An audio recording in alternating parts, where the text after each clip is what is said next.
had a chance to experience quite a lot of new things, network with a lot of new people, and experience something like this I've never experienced before, because I'm brand new to the job and the industry, so I relish every moment that I'm doing at the moment. So I quite like to seeing people and interviewing people who you just give the story straight, without the razzmatazz behind it. And I find we get that with Embedded. You can pop into a conference to have a couple of sessions and see people who have a bit more time to talk to you about meaningful stuff, market, how the technology is developing and so on. And I think I find that more value, as a journalist, I find that more value, really. The IoT isn't going away, but I think it's just getting bigger and bigger. So with that, there'll be lots of connectivity and security issues. So I think I'm going to be talking to people about security, verification, safe transmission of data and collection and processing of data. I think I'm also going to be talking to lots of open source and ecosystems. The show is great in that it's hardware and software, so I'm looking forward to seeing some boards, chips, as well as some development tools to make the world a connected, safer place. There's lots of, groundbreaking tech on show. These are the companies that are actually building the technologies, which makes this industry so exciting.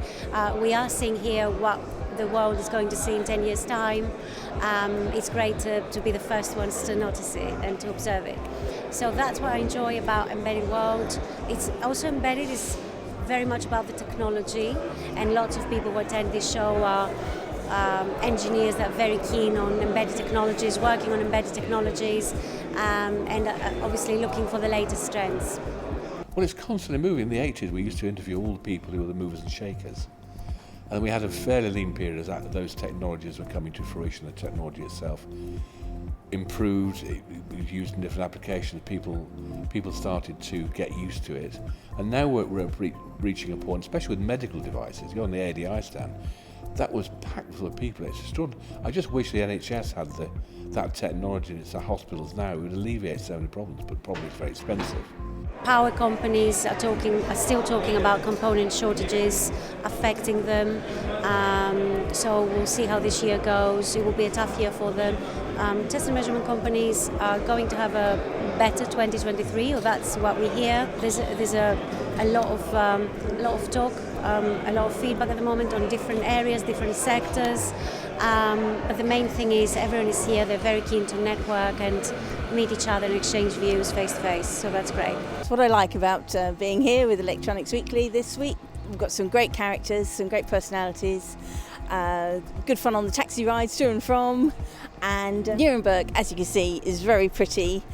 It's not as cold as someone told me it would be, which is great because I've been here when it's snowy, but it's a very pretty town. You never feel as though you're behind anything. It's always the next step on, which actually makes it quite a stimulating subject, even though I don't do much writing, if any. I just look important and manage it. Video.